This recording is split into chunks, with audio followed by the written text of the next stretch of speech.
I'm a mouthful of water. We gotta get down the downward causation model. Downward causation model. Favorite model. Tell us about it, baby. All right. DC model, downward causation model. So it was designed? I don't know if it's designed, created.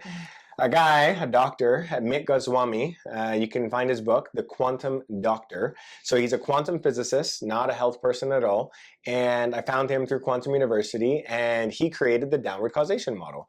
And this was based off of his research in quantum physics. And when I found this when I was studying at Quantum University, I was like, wow, there's the framework. There is the outline as to what is necessary in order to help people along their journey. Okay, so at the very bottom of the totem pole is the physical body, right?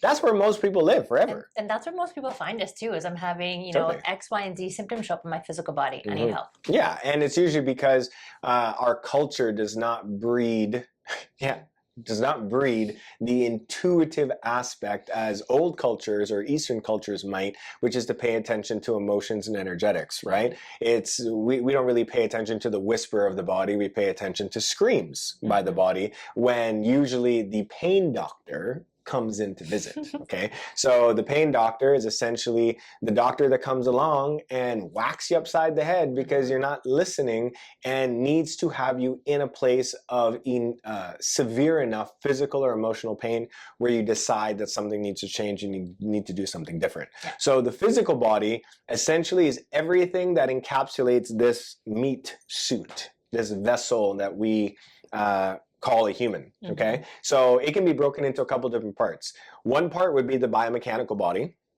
Biomechanical, think about working out, think about chiros, physios, massage. It's very like soft tissue, ligamentous, like that kind of world, okay?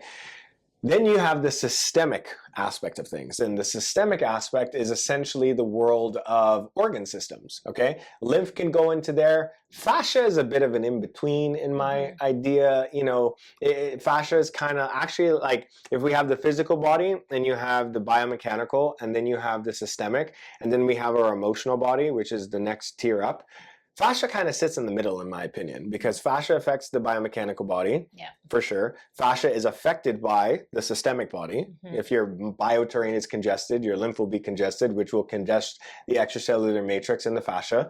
And then we know that trauma is stored in fascia, right? So it's kind of in the bridge, in the middle there.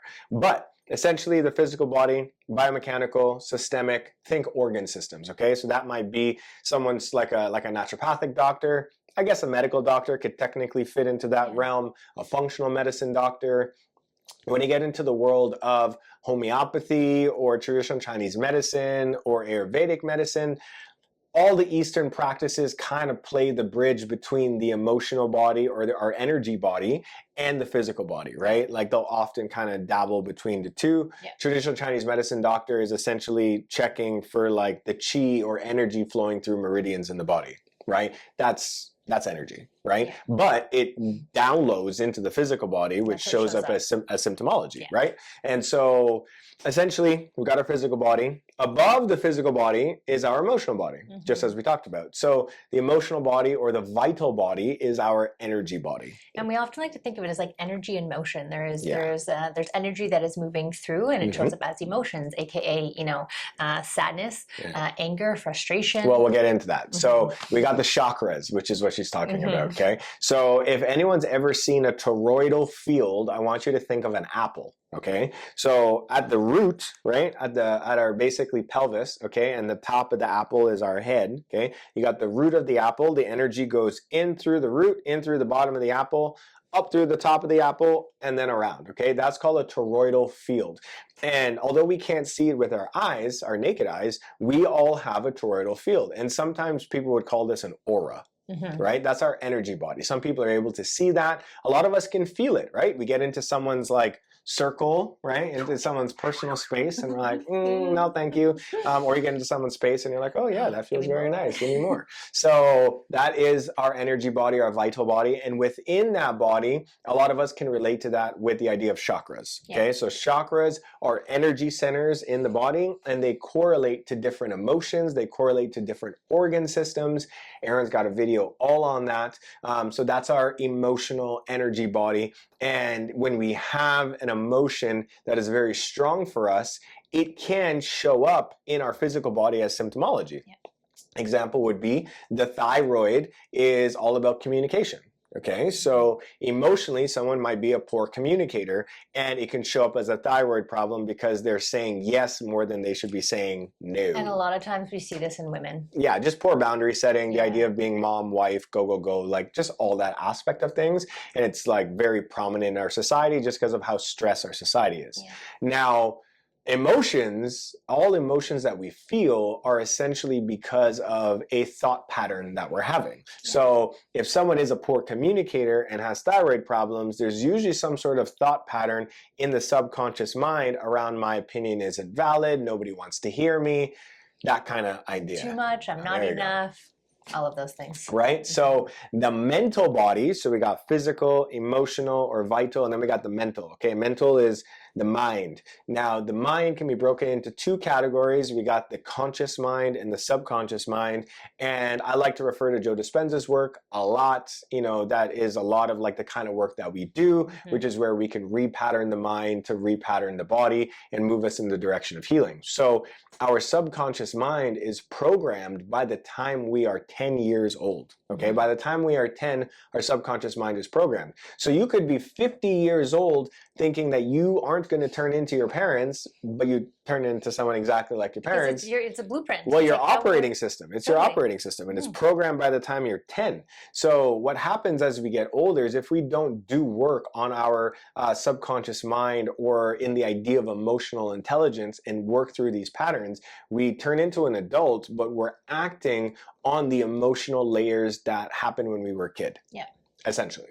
And that led to me being a bodybuilder. And that led to you being an over-exerciser, under-eater, which led to all your health stuff. So, you know, this is where we see these patterns play through, and it needs to be something, it's a very big part of what we do here, because if I was to tell you, you just need to do this workout plan and take these supplements, you'd be better, I'd be lying to you, because that's just not how it works. You might feel better for sure, but if we don't work with the mental space that got you there in the first place, as soon as you stop doing what I recommend to you, slowly you're just going to shift back, because that's the resonating frequency that your body's at. Totally. Whether it's the emotion of fear, anger, sadness, guilt, shame, whatever it is, based off of the things that have happened to you in your life. Yeah, and this is where it comes up to, we're almost like reparenting ourselves, if that's we can look at it this way, because if our subconscious mind, or because our subconscious mind is programmed by the time we're at this age, is we are walking around as these adults, but when we experience a trigger or something that sets our nervous system back into a state where we were younger, we operate at that age. So let's say a big, event happened to you when you were, let's just say 5 years old, your nervous system actually time travels, and then we start to respond, at that age. And so that's why this work becomes so transformative, because we're actually reparenting ourselves as adults, and it's a downward stream. Yeah. So essentially what we're trying to map out for you here is how, the physical body can be in a state because of our emotional body, and the emotional body can be in a state because of what's happening in the mind, right? You can't tell me you've never had an experience where something stressed you out and then your heart rate went up or your blood pressure went up and then you're sweaty. So literally a thought created this cascade into a physical response.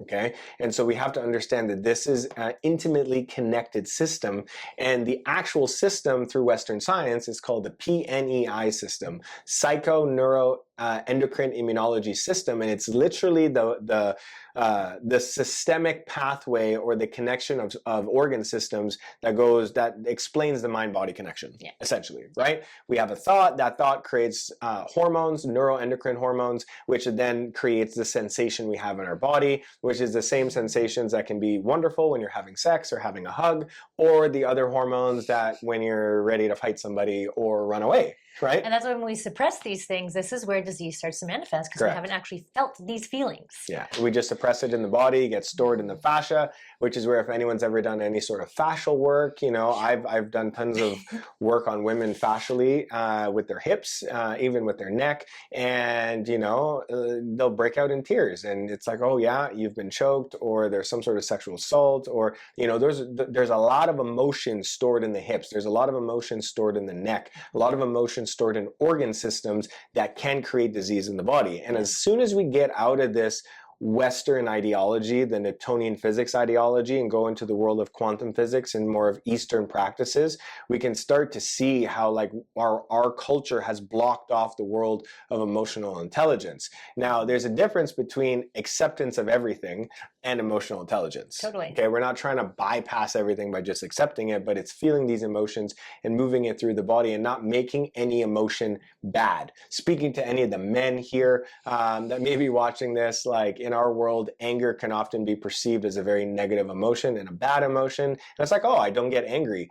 And it's like, well, why don't you get angry? You know, anger is a great emotion. It's a fire starter. It can move mountains, but we have to know how to use that fire in order to build a fire, how to use that fire and move it through the system instead of just burying it in the liver. And or projecting it, which oftentimes has come out. We project our anger onto people because it's built up so much. It's like that pressure cooker, and then it just snaps. So it's how can we start to regulate, which the video that I have on nervous system work is goes into this line of emotion, but it's how to like express it, not project it. Now, what happens when you got all that stuff going on in your mind, right? She's been there, I've been there. Then you get into the world of spirituality, okay? And in the world of spirituality, also known as the bliss body, we can talk about essentially the world of prayer. We can also talk about, whatever religion that you believe, whatever your belief system is. It's just a connection to a higher source, okay? A belief in something grander than yourself. Whether it is a specific type of God or deity or belief pattern, it doesn't really matter. It's about what resonates with you, what is your source of prayer, and how do you connect with something greater than yourself. And you know, Aaron's experience with plant medicines was life-changing, as was mine. It is not for everybody. It is not the only way forward. Everyone has their particular choices on what feels good to them. You know, speaking about us personally, I was raised Catholic. What was I raised? I didn't really actually have any like exposure to any spirituality at the time, other than my mother, bless her heart. Love you so much, Mom. She's just like a walking angel, Mother Mary, in the sense that it's like the spiritual conversation was around me, right. but I didn't have any like formal teachings. Is what I'm getting at. So, you know, I was raised Catholic, didn't have formal teachings, although Nanny Mary, you know, carries that energy for sure. And, you know, fast forward to us now in our marriage here, you know, we got married in the Native American church, and that feels great for us. You know, our Friday night church are sweat lodges, and that's our form of prayer. And feels really good to us. And Aaron serves plant medicines in the world of psilocybin, and we have had plenty of experience in that category ourselves. And I also want to say that, you know, plant medicines is not the way out. Okay. It is not the way out. Doing more medicine is not the answer. I am big on, you know, we're talking about all four of these categories because it is all four of these categories. It is not one category. Aaron went deep into the mental, emotional, spiritual space and still had all these physical symptoms going on in her body. You know, it was only once we worked on the physical body, the systemic aspect of the physical body, that we saw a lot of change happen. And for myself, you know, I had a few ceremonies that like really turned the lights on and like completely shifted my perspective. And that was all that I needed. And we have other people that do the work with like Dr. Divi, who's an amazing spiritual or medical intuitive. And we've had lots of people have transformative moments without plant medicine. So it comes down to what is it going to take for you to make a conscious or a quantum leap? Yeah, I think that's the key. Yeah. How are you going to make the quantum leap? Yeah, and it's really that there's really no work to be done in the spiritual body. It's the connection to something bigger than something. I think the work comes into just like creating the time. And space. Correct. Yeah, like magic happens in the Yeah. space between. And Yeah. so it's how do we create that? And yes, tools and modalities can help you access something bigger than yourself. And, speaking for myself is yes, I didn't have any formal religion, but I knew that there was something out there that was bigger. I could feel it. And it's just, I was so disconnected because I actually didn't want to feel. It was actually scary for me to feel. Totally. So once I was able to get to that place and open up that, reopen that connection and remember that there is something that is. Because as kids, we are all open channels. Totally. Okay, babies and kids, complete open channels. Their ego, the protective mechanism, is not built yet. They're still trying to figure out who they are in space time and their name and all of that stuff. So they're just open channels. Yeah. And then things start to happen to us as essentially kids, because it's up until 10. So things start to happen to us as kids and teenagers that start to wire the brain in a way which we call the ego, a protective mechanism. You know what I mean? Like, yeah. So essentially these things happen to us. We develop a protective mechanism, which we call the ego, and the ego can keep us stuck out of a mechanism of defense, right? Totally. And when you can tap into a belief system greater than yourself, get into the world of spirituality, you can have a safety net in whatever your belief system is to relax the ego. Yeah, and the word there is safety. Correct. You have to We feel cannot- safe. We have to create safe, which is why, when we work, when I serve medicine in this space, it's this set and setting that's everything. Trust. And that's really just to create that safe container to be held. I mean, if you ever are, disconnected from source, hold a baby, hold an animal. It's like the closest thing to, it's like a remembering of that, as you mentioned, as the ego develops and we lose sight of that. But when we're born and when we die, we're the closest places to source. Yeah. So it comes down to understanding it's all 4 layers. We talk about all 4 of them. Spending a ton of time and energy on only one of them is not going to get you where you want to go, especially if there's more chronic things that are happening with your body. If you just want a quick detox, probably not the place for you, to be honest. But if you're looking to really, do things differently and get onto a slightly different path than the one you're on now, in order to find vitality in your body and peace in your nervous system and in your heart, then you're in the right place. And these are the 4 concepts that we'll be talking about. This is the languaging that we're going to be using. And so let's just see how this feels for you. And if it feels great, let's continue on.